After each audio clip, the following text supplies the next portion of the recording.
আসসালামু আলাইকুম রাহমাতুল্লাহ।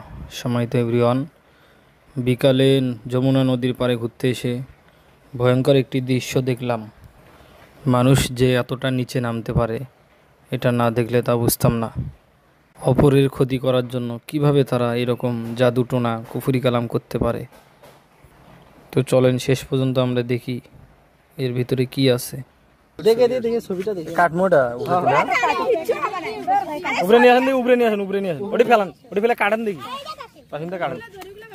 আর কিছু হলে আমি বুঝে নেবো, কাটেন দেখি। আর মধ্যে ছবিটা ছিলেন না, ছবিটা ছিল না, সাইডে কাটেন, সাইডে কাশি থাকলে ভালো।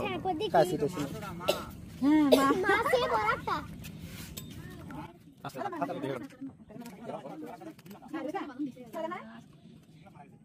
কাপড়টা সাদা না, সাদা কাপড় রয়েছে। আর ভিতরে ছবি আছে দেখেন, অনেক কিছু বার করে বাবু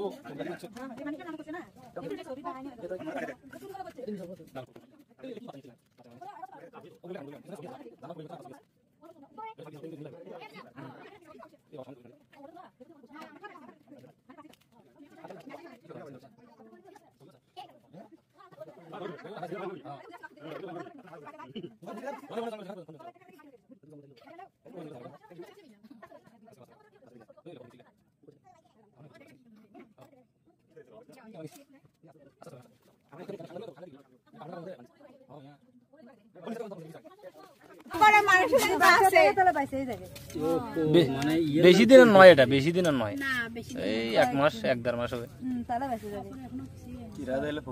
ছবিটা গিয়ে হয়ে গেছে রে নাকি আছে ওই পাশে আর এক পরল আছে।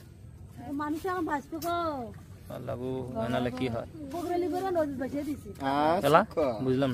ও সিলাই করা ওই পাশে উল্টান। ওই সেলাই কাটা লাগবে। কি সিস্টেমে করছে ওটা? সেরে টান দে, সেরেন টান দে, সেরেন সিলভার এর মধ্যে ফোম, এটা আর ফোমের মধ্যে কাহিনী আছে, ফর্মের মধ্যে তো রহস্য আছে। ছবি আছে, ফর্ম কাটে মানুষ বানা, ওর মধ্যে ইয়ে করছে, ওর মধ্যে ছবি তো দাদা না ছেড়ে কাপড়ের মধ্যে যেমন মহিলা মানুষের জন্য করছে। ওটা টান দে, সেরেন পুরোটাই উপরে টাক সেরেন। ওটি ছবি দেয়নি এটা মহিলা মানুষ প্লাস্টিক সব ওর ভিতরে আর কিছু নাই, দেখেন তো লেখা কাগজ টাগজ। এটা মহিলা মানুষের নামে করা, না হলে কোনো ছোট ফুল বানাইছে। ওই যে বেডিকেল মানুষ, না ছোট না, আরে ওইরকম করে বাঁধ দিবে না, পাগলা আছে নাকি? তুই আছে মনে হয় গো, ওটা ছিঁড়ে ফেলান, ওটা পুরোটাই ছিঁড়ে ফেলান।